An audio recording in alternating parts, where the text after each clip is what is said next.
2026년 6월 23일 화요일 말씀 묵상 함께 시작합니다.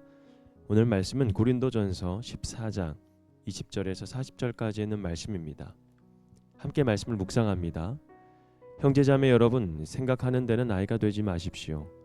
악에는 아이가 되고 생각하는 데는 어른이 되십시오. 율법에 이렇게 기록되어 있습니다. 주님께서 말씀하시기를 내가 방언을 하는 사람의 혀와 딴 나라 사람의 입술로 이 백성에게 말할지라도 그들은 나의 말을 듣지 않을 것이다 하셨습니다. 그러므로 방언은 신자들에게 주는 표징이 아니라 불신자들에게 주는 표징이고, 예언은 불신자들에게 주는 것이 아니라 신자들에게 주는 것입니다. 온 교회가 한 자리에 모여서 모두가 방언으로 말하고 있으면 갓 믿기 시작한 사람이나 믿지 않는 사람이 들어와서 듣고 여러분을 미쳤다고 하지 않겠습니까? 그러나 모두가 예언을 말하고 있으면 갓 믿기 시작한 사람이나 믿지 않은 사람들이 들어와서 듣고 그 모두에게 질책을 받고 심판을 받아서 그 마음속에 숨은 일이 드러나게 됩니다. 그래서 그는 엎드려서 하나님께 경배하면서 참으로 하나님께 여러분 가운데 계십니다 하고 환히 말할 것입니다. 그러면 형제자매 여러분, 어떻게 해야겠습니까? 여러분이 함께 모이는 자리에는 찬송하는 사람도 있고 가르치는 사람도 있고 하나님의 계시를 말하는 사람도 있고 방언으로 말하는 사람도 있고 통역하는 사람도 있습니다. 모든 일을 남에게 덕이 되게 하십시오. 누가 방언으로 말할 때에는 둘 또는 많아야 셋이서 말하되 차례로 말하고 한 사람은 통역을 하십시오. 통역할 사람이 없거든 교회에서는 침묵하고 자기에게와 하나님께 말하십시오. 예언하는 사람은 둘이나 셋이서 말하고 다른 이들은 그것을 분별하십시오. 그러나 앉아있는 다른 사람에게 계시가 내리거든 먼저 말하던 사람은 잠잠하십시오. 여러분은 모두 한 사람씩 예언을 할 수 있습니다. 그래야 모두가 배우고 권면을 받게 됩니다. 예언하는 사람의 영은 예언하는 사람에게 통제를 받습니다. 하나님은 무질서의 하나님이 아니라 평화의 하나님이십니다. 성도들의 모든 교회에서 그렇게 하는 것과 같이 여자들은 교회에서는 잠잠고 있어야 합니다. 여자에게는 말하는 것이 허락되어 있지 않습니다. 율법에서도 말한 대로 여자들은 복종해야 합니다. 배우고 싶은 것이 있으면 집에서 자기 남편에게 물으십시오. 여자가 교회에서 말하는 것은 자기에게 부끄러운 일입니다. 하나님의 말씀이 여러분에게서 났습니까? 또는 여러분에게만 내렸습니까? 누구든지 자기가 예언자이거나 성령을 은사로 받은 사람이라 생각하거든 내가 여러분에게 써보내는 이 글이 주님의 명령이라는 것을 알아야 합니다.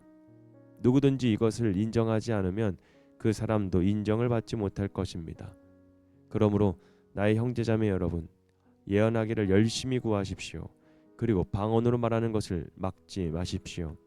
모든 일을 적절하게 하고 질서 있게 해야 합니다. 아멘.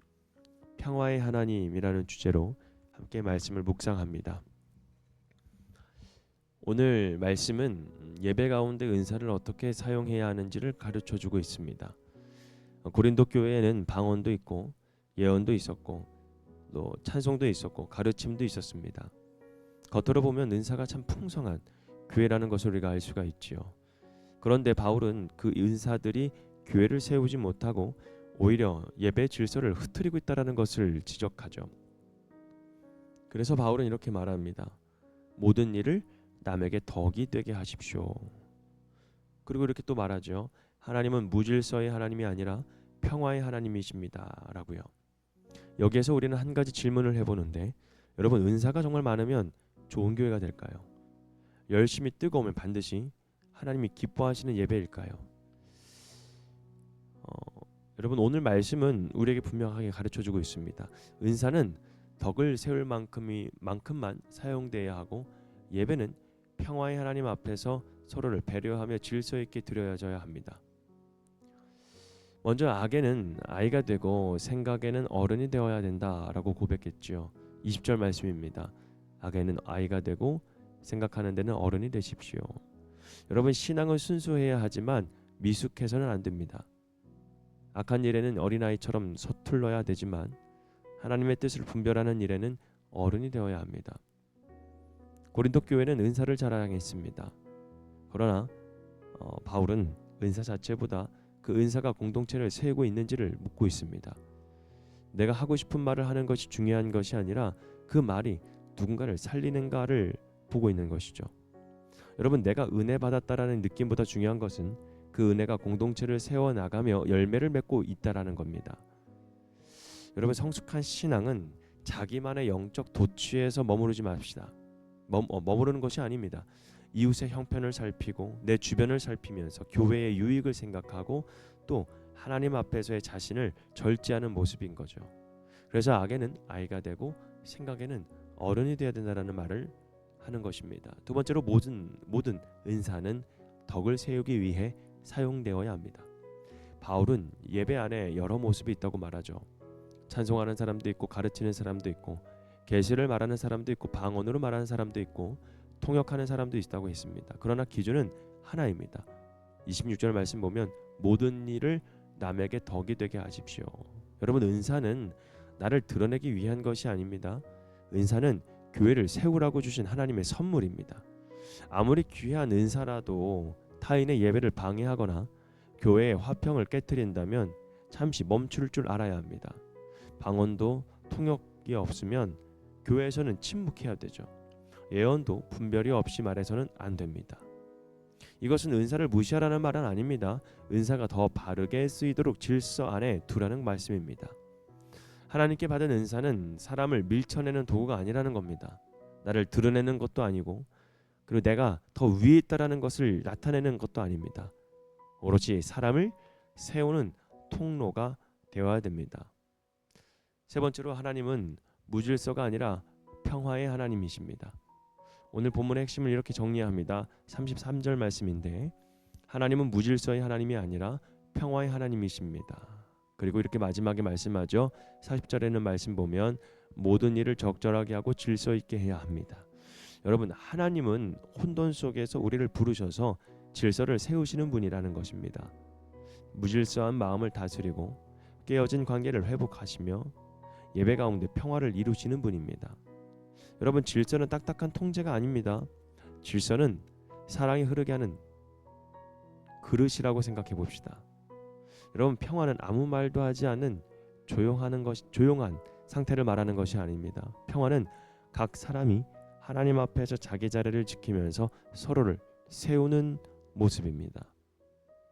여러분, 예배자는 이렇게 해서 한번 이렇게 물어보았으면 좋겠어요. 내 열심이 정말 사람을 세우고 있는가? 또 나의 말이 공동체를 살리고 내 섬김이 하나님의 그 평화를 나타내고 있는가? 사랑하는 성도 여러분, 교회는 은사를 자랑하는 곳이 아닙니다. 내 달란트를 또한 자랑하는 곳이 아닙니다. 내 달란트와 나의 은사와 나의 모든 것을 오롯이 하나님을 드러내는 곳이며 또 드러내는 도구로 쓰임 받아야 합니다.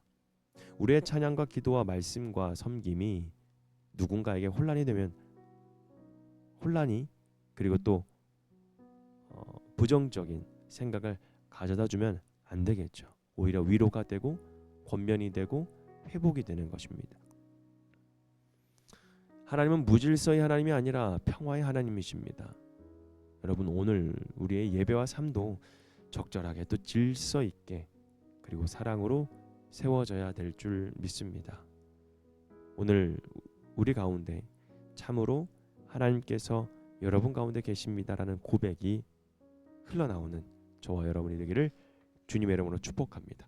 오늘 말씀 묵상 마치겠습니다.